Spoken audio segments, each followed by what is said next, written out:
Right. Next మనం జోషి దగ్గరికి వెళ్దాం. జోషి మా ఆదిలాబాద్ ప్రతినిధి లైవ్ లో సిద్ధంగా ఉన్న డీటెయిల్స్ అందించడానికి. జోషి చెప్పండి, ఆదిలాబాద్ మున్సిపల్ చైర్మన్ వ్యవహారం అయితే జటిలమవుతున్నట్టుగా ఉంది. వైస్ చైర్మన్ కు మున్నూరు కాపు సంఘం నాయకులు అయితే వార్నింగ్ ఇచ్చినట్టుగా కూడా తెలుస్తోంది. వైస్ చైర్మన్ తీరుపై కలెక్టర్ కూడా ఫిర్యాదు చేసినట్టుగా తెలుస్తుంది. అంటే ఒకవైపు కుల సంఘం వార్నింగ్, మరొక వైపు రాజకీయ రగడ. మొత్తానికి అక్కడ ఆదిలాబాద్ మున్సిపల్ చైర్మన్ పరిస్థితి ఎలా ఉంది? Good evening Shirisha. Adilabad municipality పరిధిలో చూసినట్లయితే గత 2 రోజుల క్రితము ఒక మున్సిపల్ కౌన్సిలర్ కు సంబంధించినటువంటి కుమారుడు ఏదో పని నిమిత్తము మున్సిపల్ కార్యాలయానికి వచ్చినటువంటి సందర్భంలో వైస్ చైర్మన్ తారసపడటము, ఆయన ఇంత గొప్పడటము అనేటటువంటి విషయం ఇప్పుడు ఇక్కడ స్థానికంగా పూర్తిగా ఆదిలాబాద్ నియోజకవర్గ వ్యాప్తంగా కూడా రాజకీయ రగడకు దారితీసినట్లుగా మనం భావించాల్సినటువంటి పరిస్థితి.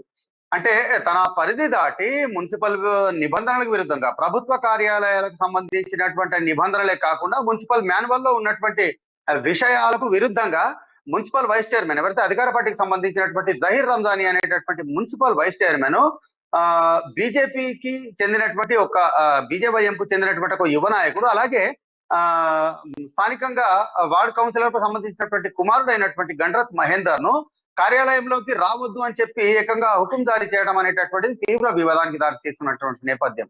అయితే దీని అంతటి కూడా వైస్ చైర్మన్ కు సంబంధించి ఏవైతే భూ కబ్జాలు ఉన్నాయో, భూ వ్యవహారాలు అవకతవకలు ఉన్నాయో వాటికి సంబంధించి గత కొంతకాలంగా గంటత్ మహేందర్ వీటిని బహిర్గతం చేస్తుండటంతో ఆయన కక్ష పెంచుకుంటున్నటువంటి క్రమంలో ఈ యొక్క సంఘటన చోటు చేసుకున్నట్లుగా మనకు తెలుస్తోంది. అయితే దీనిపైన జహీర్ రంజానీ వైస్ చైర్మన్ గంటత్ మహేందర్ ను బెదిరింపులకు పాల్పడుతున్నటువంటి క్రమంలో మున్సిపల్ కార్యాలయానికి రావద్దు అని అనటమే కాకుండా కొన్ని పదాలు అంటే అభ్యంతరకరమైనటువంటి పదాలు దుర్భాషలాడినట్లుగా మున్నూరు కాపు సంఘానికి చెందినటువంటి నాయకులు మీడియాకు తెలిపినటువంటి ప్రకటన ద్వారానైతే తెలుస్తోంది. వాళ్ళు ఏకంగా మున్నూరు కాపు సంఘానికి సంబంధించినటువంటి పలువురు వివిధ పార్టీలకు చెందినటువంటి ప్రజాప్రతినిధులతో పాటుగా జిల్లా మున్నూరు కాపు సంఘానికి సంబంధించినటువంటి బీసీ సంఘానికి సంబంధించినటువంటి జిల్లా ప్రధాన కార్యదర్శి, అలాగే మున్నూరు కాపు సంఘానికి సంబంధించినటువంటి తాలూకా అధ్యక్షుడు ఇద్దరు కూడా ఇటు మీడియాతో మాట్లాడుతూ వైస్ చైర్మన్ భాషా ప్రయోగము, అలాగే ఆయన ఏదైతే బెదిరింపులకు పాల్పడ్డటువంటి సంఘటన ఉందో దాన్ని తీవ్రంగా ఖండించినటువంటి పరిస్థితి, ఖండిస్తున్నట్లుగా పేర్కొనడమే కాకుండా ఇటువంటి సంఘటన కనుక మళ్ళీ పునరావృతం అయితే బాగుండదు అనేటటువంటి హెచ్చరికలు జారీ చేసినటువంటి నేపథ్యం. అయితే దీనిపైన ఇటు జిల్లా కలెక్టర్ ను కలిసినటువంటి వాళ్ళందరూ కూడా వైస్ చైర్మన్ వ్యవహార తీరు పైన ఫిర్యాదు చేసినటువంటి నేపథ్యం. అయితే దీన్ని మనం కేవలం ఈ యొక్క సంఘటనకు మాత్రమే పనిపోకుండా ఇక్కడ ఉన్నటువంటి రాజకీయ పరిస్థితులు చూసినట్లయితే వాస్తవం కాపు కులస్తులు అనేటటువంటి ఏదైతే కమ్యూనిటీ ఉందో వాళ్ళు ఇక్కడ ఆదిలాబాద్ లో మెజారిటీ ఫ్యాక్టర్ గా ఉన్నారు. అత్యధిక సంఖ్యలో ఉన్నటువంటి మున్నూరు కాపు వర్గీయులు ఇంతకా కూడా గత 4 ఎన్నికల సందర్భాల్లో కూడా స్థానిక ఎమ్మెల్యే ప్రస్తుతం సిట్టింగ్ ఎమ్మెల్యే ఉన్నటువంటి జోగు రామన్నకు వాళ్ళు పూర్తి బలంగా అండగా ఉన్నటువంటి సందర్భం.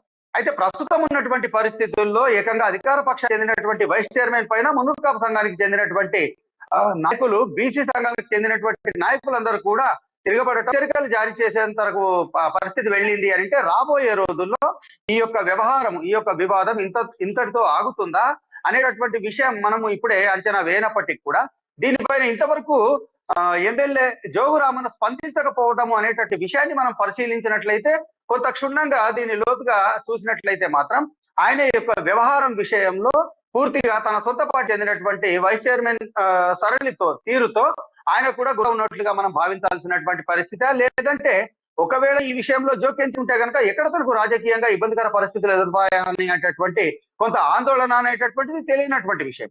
మొత్తానికి ఆయన స్పందన కొరకు ఇటు బీసీ సంఘాలు, ప్రత్యేకంగా మున్నూరు కాపుకు సంబంధించినటువంటి నాయకులు ఎవరైతే ఉన్నారో వాళ్ళు వేచి చూస్తున్నట్టుగా మనకు తెలుస్తున్నప్పటికీ కూడా రాబోయే రోజుల్లో దీనిపైన ఎమ్మెల్యే స్పందిస్తారా, స్పందించకపోతే ఇటు ఈ యొక్క మున్నూరు కాపు సంఘానికి సంబంధించినటువంటి ప్రతినిధుల చర్యలు, అడుగులు ఏ విధంగా ఉంటాయనేటటువంటిది కొంత ఆసక్తికరంగాను, కొంత ఇక్కడ రాజకీయ వర్గాల్లో ఉత్కంఠభరితంగాను కూడా మారినటువంటి పరిస్థితి. అయితే దీనిపైన ఇది ఇంతవరకు సద్దుమణిగిందా, లేకపోతే రాబోయే రోజుల్లో ఇది రాజకీయంగా జోగు రామన్నకు కొంత తలనొప్పిగా మారేటటువంటి అవకాశాలు ఉన్నాయనేటటువంటి అభిప్రాయాలు కూడా స్థానికంగా వ్యక్తమవుతున్నటువంటి పరిస్థితి శిరీష.